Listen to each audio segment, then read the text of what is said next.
ഞാൻ ഈ മണ്ഡലത്തിൽ വന്നതിന് ശേഷം ഇന്ന് 6 ആഴ്ച പിന്നിട്ടു. ഇനിയിപ്പം തെരഞ്ഞെടുപ്പ് പ്രചരണം അവസാനിക്കാൻ 10-15 ദിവസമേ ഉള്ളൂ. ഈ മണ്ഡലം വലിയൊരു മണ്ഡലമാണ്. ആ മണ്ഡലത്തിൻ്റെ എല്ലാ ഭാഗങ്ങളിലും പോകാൻ പരിശ്രമിക്കുന്നു. ഇതൊക്കെ എത്തിപ്പെടാൻ വളരെ വിഷമമുള്ള സ്ഥലങ്ങളാണ്. കാര്യം ഇവിടുത്തെ റോഡുകളൊക്കെ എങ്ങനെയാണെന്ന് നിങ്ങളും കണ്ടു കാണും. ഇന്ന് ഇന്ത്യയിൽ എല്ലായിടത്തും നമ്മൾ വികസനം നടത്തുമ്പോൾ കഴിഞ്ഞ 10-15 വർഷമായി ഇവിടെ ഒരു MP ഉണ്ടായിട്ട് ഇവിടെ വികസനമൊന്നും നടന്നിട്ടില്ല. ഇവിടെ ഒരു രീതിയിലും വികസനം നടക്കുന്നില്ല. അടിസ്ഥാന സൗകര്യങ്ങൾ പോലുമില്ല. ഞാൻ ഇന്നലെ പത്തനംതിട്ട പ്രസ് ക്ലബ്ബിൽ വെച്ച് അടുത്ത 5 വർഷം ഈ മണ്ഡലത്തിൽ എന്തൊക്കെ ചെയ്യാൻ സാധിക്കുമെന്നുള്ളതിനെക്കുറിച്ച് വളരെ വ്യക്തമായൊരു രൂപരേഖ ഞാൻ ഇറക്കിയിട്ടുണ്ട്. ഇന്ന് രാവിലെ നമ്മുടെ ദേശീയ മാനിഫെസ്റ്റോ പ്രധാനമന്ത്രി നരേന്ദ്രമോദിജി തന്നെ റിലീസ് ചെയ്തിട്ടുണ്ട്. അതിൽ പത്തനംതിട്ടയിലെ പ്രധാനപ്പെട്ട ചില വിഷയങ്ങളെല്ലാം അതിൽ ഉൾപ്പെടുത്തിയിട്ടുണ്ട്. ഞാനും കൂടെ മെമ്പറായിട്ടുള്ളൊരു കമ്മിറ്റിയാണ്. പത്തനംതിട്ടയിലൊക്കെ ഏറ്റവും പ്രധാനപ്പെട്ട വിഷയങ്ങളിലൊന്ന് ഈ മാൻ ആനിമൽ കോൺഫ്ലിക്റ്റാണ്. അതിനെ നേരിടുന്ന കാര്യങ്ങളെക്കുറിച്ചൊക്കെ ദേശീയ മാനിഫെസ്റ്റോയിൽ ശ്രീ നരേന്ദ്രമോദിജി തന്നെ നേരിട്ടെന്ന് അദ്ദേഹം അത് പുറത്തിറക്കിയിട്ടുണ്ട്. ഞാൻ ഈ മണ്ഡലത്തിൽ അടുത്ത 5 വർഷം ഒരു MP എന്നുള്ള നിലയിൽ എന്തൊക്കെ ചെയ്യാൻ സാധിക്കും, അതുപോലെ ശ്രീ നരേന്ദ്രമോദിജിയുടെ നേതൃത്വത്തിൽ ഇന്ത്യ ബഹുദൂരം മുന്നോട്ട് പോകുമ്പോൾ കേരളം പുറകോട്ട് പോകുന്നു. പത്തനംതിട്ടയിൽ കഴിഞ്ഞ 15 വർഷം ഇവിടെ വികസനമൊന്നും നടന്നിട്ടില്ല. അതുപോലെ തന്നെ കേരള സർക്കാരിന് ശമ്പളവും പെൻഷനും പോലും കൊടുക്കാൻ സാധ്യതയില്ലാത്ത ഒരു അവസരത്തിൽ അവർക്കും ഇവിടെ വികസനമൊന്നും കൊണ്ടുവരാൻ സാധ്യതയില്ല. കാരണം ഈ 3 സ്ഥാനാർത്ഥികളിൽ ഞാൻ തന്നെയാണ് വിജയിക്കേണ്ടത്. ഇവിടുത്തെ നാട്ടുകാർ മുന്നോട്ട് പോകാൻ ഇത് തന്നെയാണ് ഞാൻ എല്ലാ ദിവസവും നാട്ടുകാരോട് പറയുന്നത്. ഞാനിവിടെ ഓരോ ദിവസവും മുന്നേറിക്കൊണ്ടിരിക്കുകയാണ്. ഇന്ന് ഞാനിവിടെ വിജയിക്കുമെന്ന് ഉറപ്പാക്കി കഴിഞ്ഞു. കാര്യം ഇവിടുത്തെ ജനങ്ങളെല്ലാം മാറ്റം ആഗ്രഹിക്കുന്നു. എവിടെ പോകുമ്പോഴും ജനങ്ങൾ എന്നോട് പറയുന്നത് ഇപ്പം തന്നെ ആയിരക്കണക്കിന് ജനങ്ങളുമായിട്ട് ഞാൻ ഇൻറ്ററാക്ട് ചെയ്യുന്നു. അവരൊക്കെ ഒരുപാട് പേർ ഓരോ സ്ഥലത്തും പോകുമ്പോൾ അവരെന്നോട് പറയുന്നത് ചരിത്രത്തിൽ നമ്മൾ ഇതുവരെ കോൺഗ്രസ് പാർട്ടിക്ക് മാത്രമേ വോട്ട് ചെയ്തിട്ടുള്ളൂ, കമ്മ്യൂണിസ്റ്റ് പാർട്ടിക്ക് വേണ്ടി മാത്രമേ വോട്ട് ചെയ്തിട്ടുള്ളൂ, കേരള കോൺഗ്രസിന് വേണ്ടി മാത്രമേ വോട്ട് ചെയ്തിട്ടുള്ളൂ. പക്ഷേ ഇപ്രാവശ്യം ആദ്യമായിട്ട് അനിൽ ആന്റണിക്കും താമര അടയാളത്തിലും വോട്ട് ചെയ്യാൻ പോവുകയാണ്. എല്ലാവരും അതാണ് പറയുന്നത്. ഇതൊക്കെ കണ്ട് വിളറി പൂണ്ട് കോൺഗ്രസ്സുകാർ, കാര്യം പ്രത്യേകിച്ച് ഞാൻ 1 വർഷമായി ഞാൻ കോൺഗ്രസിൽ നിന്ന് മാറിയിട്ട് കഴിഞ്ഞ ജാനുവരിയിൽ കോൺഗ്രസിൽ നിന്ന് രാജിവെച്ചു. ഏപ്രിൽ 6 തീയതി പാർട്ടിയുടെ ഫൗണ്ടേഷൻ ഡേയിൽ തന്നെ BJPയിൽ പ്രവേശിച്ചു. അത് കഴിഞ്ഞ് ഞാൻ ഭാരതീയ ജനതാ പാർട്ടിക്കും ശ്രീ നരേന്ദ്രമോദിജിക്കും വേണ്ടി വളരെ വളരെ നല്ല രീതിയിൽ പ്രവർത്തിക്കുന്നു. ഞാൻ കഴിഞ്ഞ 1 വർഷമായി പാർട്ടിക്ക് വേണ്ടി പ്രവർത്തിക്കുന്നു. എന്ന് പാർട്ടി നേതൃത്വമാണ് എനിക്കിവിടെ ഒരു സീറ്റ് നൽകിയത്. ഞാൻ ഇവിടെയും ജനങ്ങൾക്ക് വേണ്ടി എന്തൊക്കെ ചെയ്യാൻ സാധിക്കുമെന്ന് മാത്രം ശ്രദ്ധ കേന്ദ്രീകരിച്ച് ഞാൻ മുന്നോട്ട് പോകും. പക്ഷേ ഇന്ന് പരാജയം മുന്നിൽ കണ്ട കോൺഗ്രസ് പാർട്ടി വിളറി പൂണ്ട് അവർ എന്തൊക്കെയോ പറഞ്ഞുകൊണ്ടിരിക്കുന്നു. അവർ ഓരോ കാര്യങ്ങൾ ചെയ്യുന്നതൊന്നും നടക്കുന്നില്ല, അതിനൊന്നും എഫക്റ്റ് ഉണ്ടാകുന്നില്ല. ഇന്നലെ തന്നെ ശ്രീ MM ഹസന്റെ ഒരു പരാമർശം ഞാൻ കേട്ടു.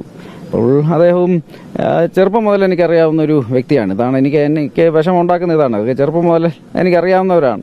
പക്ഷേ നിർഭാഗ്യവശാൽ ഇവരുടെയൊക്കെ രാഷ്ട്രീയം ഇന്ന് ഈ രാഷ്ട്രീയമായിട്ട് എനിക്ക് പൊരുത്തപ്പെട്ടു പോകാൻ സാധിക്കുന്നില്ല. കാര്യം ഇന്ത്യ ഇന്ന് ഇവർ കാണുന്ന ഇവരുടെ കാലത്തുള്ളതല്ലെങ്കിൽ ഇവരുടെ രാഷ്ട്രീയ പൊളിറ്റിക്കൽ കരിയറിലുണ്ടായിരുന്ന ആ ഇന്ത്യ അല്ല ഇന്നത്തെ ഇന്ത്യ. ഇന്നത്തെ ഇന്ത്യ വളരെ ആസ്പിറേഷണലായിട്ടുള്ള, വളരെ കോൺഫിഡൻ്റ് ആയിട്ടുള്ള ഒരു ഇന്ത്യയാണ്. ഇന്ന് ശ്രീ നരേന്ദ്രമോദിജിയുടെ നേതൃത്വത്തിൽ ഈ ഇന്ത്യ വളരെ നന്നായിട്ട് മുന്നോട്ട് പോകുന്നു. ഇന്ന് ജനങ്ങൾക്ക് അവസരങ്ങൾ വേണം, വികസനങ്ങൾ വേണം. ഇന്ന് ശ്രീ നരേന്ദ്രമോദിജിക്ക് അദ്ദേഹം ഇന്ന് ഇന്ത്യയുടെ നേതാവാണ്. ലോകത്തിലെ തന്നെ ഏറ്റവും ജനസമ്മതനായ നേതാവാണ്.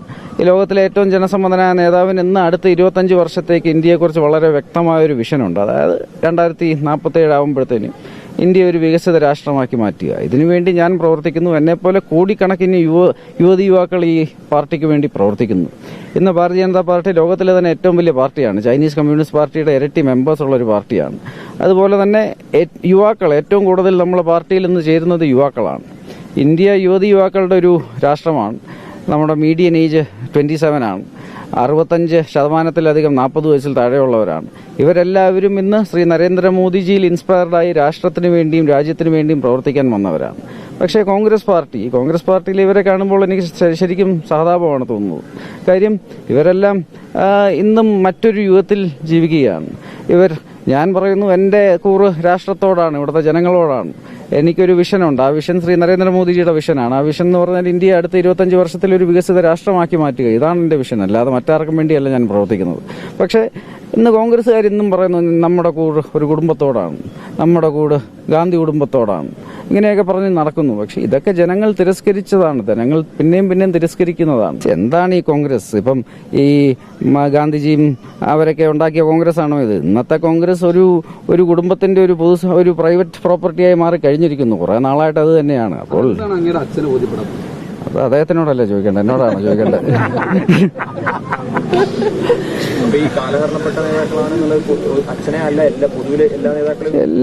ഞാൻ പറഞ്ഞല്ലോ, ഇന്ത്യ ചെറുപ്പക്കാരുടെ ഒരു രാജ്യമാണ്.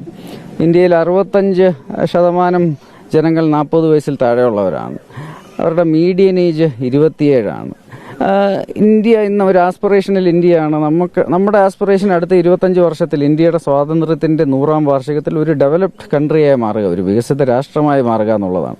അതിനുവേണ്ടിയാണ് ഞാൻ പ്രവർത്തിക്കുന്നത്. എന്നെ പോലെ കോടിക്കണക്കിന് BJP പ്രവർത്തകർ പ്രവർത്തിക്കുന്നത്. നമ്മൾ ലോകത്തിലെ ഏറ്റവും വലിയ പാർട്ടിയെന്ന് വളരെ പ്രൗഡായിട്ടാണ് നമ്മൾ ഓരോരുത്തരും പറയുന്നത്. കാര്യം കഴിഞ്ഞ 10 വർഷത്തിൽ നമ്മുടെ പാർട്ടിയുടെ മെമ്പേഴ്സ് ആയാലും നമ്മുടെ സഖിയായാലും എല്ലാം ഇരട്ടിയിലധികമാക്കി. ഇതെല്ലാം നരേന്ദ്രമോദിജിയിൽ ഇൻസ്പയർഡായുള്ള, ഇത് മോദിജിയാണ് ഇതിന്റെ എല്ലാം നയിക്കുന്നത്. ഇത് മോദിജിയിൽ ഇൻസ്പയർഡായിട്ടാണ് ഈ യുവാക്കളെല്ലാം ഒന്നൊന്നായി ഈ പാർട്ടിയിലേക്ക് വരുന്നത്. ശ്രീ നരേന്ദ്രമോദിജിയെ പോലെ ഇന്ന് ലോകത്തിലെ തന്നെ ഏറ്റവും ജനസമ്മതനായ നേതാവിന് വേണ്ടി പ്രവർത്തിക്കുന്നതിൽ നമ്മളെല്ലാവരും വളരെ പ്രൗഡാണ്. പക്ഷേ കോൺഗ്രസ് പാർട്ടിയിലെ ഒരു വ്യക്തിയും, ഞാൻ പറഞ്ഞല്ലോ, നമ്മൾ രാഷ്ട്രത്തിന് വേണ്ടി പ്രവർത്തിക്കുന്നു, രാജ്യത്തിന് വേണ്ടി പ്രവർത്തിക്കുന്നു. ഈ കോൺഗ്രസ് പാർട്ടിയിൽ ഇന്ന് അവർ ഗാന്ധി കുടുംബത്തിന് വേണ്ടിയാണ്, നമ്മുടെ കൂറ് ഗാന്ധി കുടുംബത്തോടാണ് എന്നൊക്കെ പറയുമ്പോൾ ജനങ്ങൾ അത് അംഗീകരിക്കില്ല. ഇത് കാരണമാണ് ഞാൻ പിന്നെയും പറയുന്നത്. കഴിഞ്ഞ 2 തെരഞ്ഞെടുപ്പിൽ ഞാൻ ചുമ്മാ അത് പറയുന്നതല്ല, കഴിഞ്ഞ 2 തെരഞ്ഞെടുപ്പിൽ ഇന്ത്യയിലെ കോടിക്കണക്കിന് ജനങ്ങൾ പറഞ്ഞത് ഞാൻ ഒരിക്കൽ കൂടെ പറയുന്നു. അതായത് 2014-ലും 2019-ലും നരേന്ദ്രമോദിജി നയിക്കുന്ന ഭാരതീയ ജനതാ പാർട്ടി പൂർണ്ണ ഭൂരിപക്ഷത്തോടെ വിജയിച്ചു.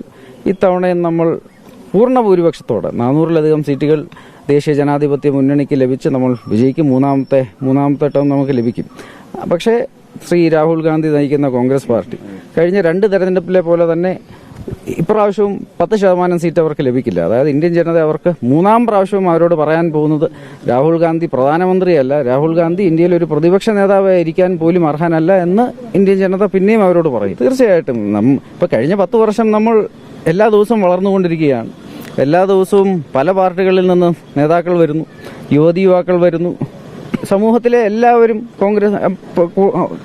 BJPയിലേക്ക് വന്നുകൊണ്ടിരിക്കുകയാണ്.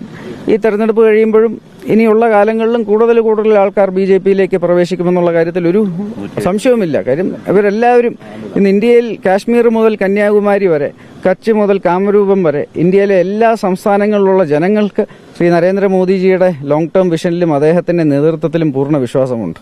ഇതുപോലെ വിശ്വാസമുള്ള മറ്റൊരു നേതാവ് ഇന്ന് ഇന്ത്യയിലില്ല. ഇതൊക്കെ ഞാൻ പറഞ്ഞു, ഞാൻ ഈ വിവാദത്തിലേക്ക് പിന്നെയും കിടക്കാൻ എനിക്ക് ആഗ്രഹമില്ല. കാര്യം ഇതൊക്കെ രാഷ്ട്രീയ പ്രേരിതമാണെന്ന് ചിന്തിക്കുന്ന ഏതൊരു വ്യക്തിക്കും മനസ്സിലാവും. കാര്യം 15 വർഷം മുമ്പ് നടന്നു എന്നും പറഞ്ഞൊരു കാര്യം ഈ 15 ദിവസം മുമ്പ് ഇലക്ഷൻ ഒരു തെളിവുമില്ലാതെ സമൂഹത്തിൽ ഒരു ക്രെഡിബിലിറ്റിയും ഇല്ലാത്ത ഒരാൾ വരുന്നു. അപ്പോൾ ഇതിന്റെ കാര്യങ്ങളൊക്കെ ആൾക്കാർക്ക് വളരെ വ്യക്തമായി മനസ്സിലാകാവുന്നതാണ്. അതുപോലെ ഇപ്പോൾ എൻ്റെ ക്രെഡിബിലിറ്റി, ഇപ്പം എൻ്റെ പ്രൊഫഷണൽ എക്സ്പീരിയൻസ്, ഇപ്പം ഞാൻ എവിടെ നിന്ന് വരുന്നു, ഞാൻ ഏത് പാർട്ടിയിലാണ്, ഇതൊക്കെ ജനങ്ങൾക്ക് വളരെ വ്യക്തമായി അറിയാവുന്നതാണ്. പിന്നെ അപ്പം അത് കാരണം ഞാൻ പരാതി പറയേണ്ട ആവശ്യമൊന്നുമില്ല. ഇന്ന് ഞാൻ പറഞ്ഞല്ലോ, ഇന്ന് ലോകത്തിലെ ഏറ്റവും വലിയ പാർട്ടിയിലെ ഏറ്റവും പ്രായം കുറഞ്ഞ നാഷണൽ ഓഫീസ് ബെയറർ ഞാനാണ്. അത് നരേന്ദ്രമോദിജി നേരിട്ട് അദ്ദേഹത്തിൻ്റെ താല്പര്യത്തിലാണ് ഞാൻ പാർട്ടിയിൽ പ്രവേശിച്ചത്. ഇന്ന് ലോകത്തിലെ തന്നെ ഏറ്റവും ജനസമ്മതനായ നേതാവിന് വേണ്ടി പ്രവർത്തിക്കുന്ന ഒരാളാണ്. അങ്ങനെ ഒരു വ്യക്തിക്കെതിരെ ഒരു തെളിവുമില്ലാതെ ഇതുപോലെ തെരഞ്ഞെടുപ്പിൽ ജനങ്ങളെ തെറ്റിദ്ധരിപ്പിക്കാൻ വേണ്ടി മാത്രം ഇതുപോലെ നെറുകെട്ട രാഷ്ട്രീയമായി വരുമ്പോൾ അങ്ങനെ ആരും അത് കഴിഞ്ഞിട്ട് ആരും രക്ഷപ്പെടാൻ സാധ്യതയില്ല. അതിന് നിയമത്തിന്റെ വഴിക്ക് പോകും. വളരെ വ്യക്തമാണല്ലോ ഇപ്പം എല്ലാ കാര്യങ്ങളും. ഇപ്പം നിങ്ങൾക്ക് തന്നെ മനസ്സിലാകുന്നുണ്ടല്ലോ. കാര്യം ഈ തെരഞ്ഞെടുപ്പ് ഞാനിവിടെ വന്നതിന് ശേഷം ഓരോ ദിവസവും കോൺഗ്രസ് പാർട്ടിയുടെ പ്രവർത്തനങ്ങൾ കൂടുതൽ മോശമായിക്കൊണ്ടിരിക്കുന്നു. അവർക്ക് രാഷ്ട്രീയപരമായി ഇന്ന് ഈ മണ്ഡലത്തിൽ ഞാൻ വികസനത്തിനെ കുറിച്ച് സംസാരിക്കുന്നു. ഈ മണ്ഡലത്തിൽ ഞാൻ ജനങ്ങളെ ഇപ്പോൾ ഇന്നലെ തന്നെ ഞാൻ ഈ മണ്ഡലത്തിൽ ഒരു രൂപരേഖ ഇവിടെ ഇറക്കിയപ്പോൾ അതിൽ പറയുന്നത് അടുത്ത 5 വർഷം ഞാൻ എന്താണ് ചെയ്യാൻ പോകുന്നതെന്നാണ്. വളരെ വ്യക്തമായ അത് ഞാൻ പറയുമ്പോൾ അതിന് ക്രെഡിബിലിറ്റി ഉണ്ട്. കാര്യം ഞാൻ പ്രവർത്തിക്കുന്ന പ്രസ്ഥാനം, ഇപ്പോൾ നരേന്ദ്രമോദിജി നയിക്കുന്ന ഈ പ്രസ്ഥാനം എന്ത് പറഞ്ഞിട്ടുണ്ടോ അത് നമ്മൾ ചെയ്തിട്ടുണ്ട്. ഇപ്പോൾ 2014 തൊട്ട് നമ്മൾ പ്രകടന പത്രിക ഇറക്കാറുണ്ട്. അതിൽ എന്തൊക്കെ പറയുന്നു അത് നമ്മൾ ചെയ്യാറുണ്ട്. അപ്പോൾ ഇന്ത്യയിൽ തന്നെ ഏത് മേഖലയിലും ഇന്ത്യയുടെ GDP 2 ട്രില്യനായിരുന്നു, ഇന്ന് 4 ട്രില്യനായി. ലോകത്തിലെ 5ാമത്തെ ഏറ്റവും വലിയ സാമ്പത്തിക ശക്തിയായി മാറി. അടുത്ത ടേമിൽ, നമ്മുടെ ഗ്യാരണ്ടി ടേമിൽ 3ാമത്തെ സാമ്പത്തിക ശക്തിയായി മാറും. അതുപോലെ തന്നെ എല്ലാ മേഖലയിലും വലിയ വളർച്ചയാണ് ഇപ്പം എല്ലാ മേഖലയിലും. അപ്പം നമ്മളൊരു സ്ഥലത്ത് പോയി ഇങ്ങനെ ഒരു കാര്യം ചെയ്യുമെന്ന് പറയുമ്പോൾ നമുക്കത് ചെയ്യാനുള്ള കേപ്പബിലിറ്റി ഉണ്ട്.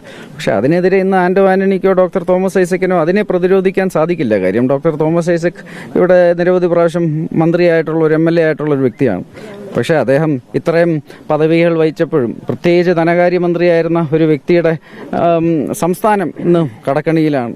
ഇന്ന് സംസ്ഥാനത്തിന് സാലറിയും പെൻഷനും പോലും കൊടുക്കാൻ സാധ്യതയില്ല. അപ്പം അങ്ങനെ ഒരു വ്യക്തിക്ക് ഇവിടെ ഇനി ഞാൻ വന്ന് വികസനം ഉണ്ടാക്കുമെന്ന് പറഞ്ഞാൽ ആരെങ്കിലും വിശ്വസിക്കുമോ?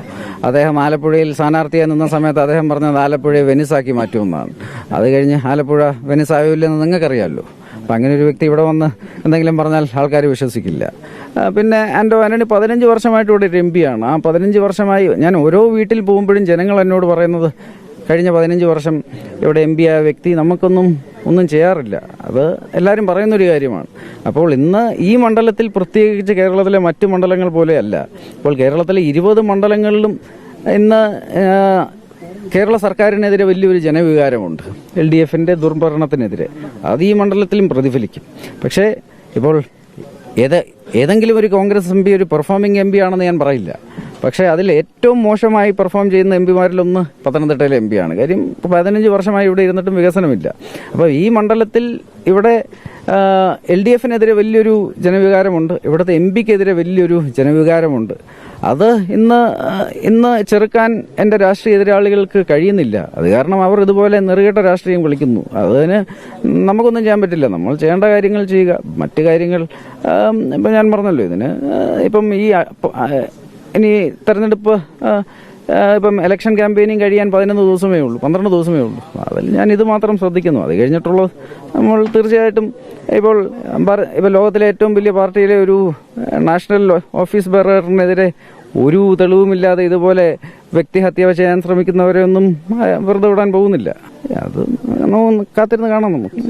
ഈ നന്ദകുമാർ ഞാൻ പറഞ്ഞല്ലോ, അദ്ദേഹം ഒരു ക്രെഡിബിലിറ്റി ഇല്ലാത്ത ആളാണ്. അദ്ദേഹം ജാവേദ്കർജിയെയും എന്തെങ്കിലും രീതിയിൽ കളിപ്പിച്ച് കാണും. അയാൾ പലയിടത്തും ലോയറാണെന്നൊക്കെ പറഞ്ഞ് നടക്കുന്ന ഒരു വ്യക്തിയാണ്. അപ്പോൾ എനിക്കറിയില്ല. ഞാൻ അദ്ദേഹമായിട്ട് ഇക്കാര്യം ഡിസ്കസ് ചെയ്യാൻ എനിക്ക് സമയം കിട്ടിയിട്ടില്ല. പക്ഷേ ഇദ്ദേഹം ഈ നന്ദകുമാറിനെ കുറിച്ച് ആർക്കും ഒരു ക്രെഡിബിലിറ്റി ഇല്ലെന്നുള്ള കാര്യം എല്ലാവർക്കും അറിയാം. ഇപ്പം ഈ കാര്യം പറയേണ്ട ആവശ്യമില്ലല്ലോ. ഇപ്പം ഒരുപാട് കോൺഗ്രസ് നേതാക്കൾക്കാണ് ഏറ്റവും കൂടുതൽ ബന്ധമുള്ളത്. കാരണം അതാണ് ആദ്യം നമ്മൾ ചെക്ക് ചെയ്യേണ്ടത്. ഇല്ല, ഞാൻ വികസനത്തിൽ മാത്രം ഫോക്കസ് ചെയ്യുന്നൊരു വ്യക്തിയാണ്. മറ്റേതൊക്കെ ഓരോരുത്തരുടെ കർമ്മം പോലെ അവരുടെ കാര്യങ്ങൾ അവർക്ക് വന്നോളൂ. i2i News, an eye for truth. i2i News subscribe ചെയ്തിട്ടില്ലാത്തവർ ഇപ്പോൾ തന്നെ സബ്സ്ക്രൈബ് ചെയ്യുക. നോട്ടിഫിക്കേഷൻ ലഭിക്കുവാൻ ബെൽ ബട്ടണും അമർത്തുക.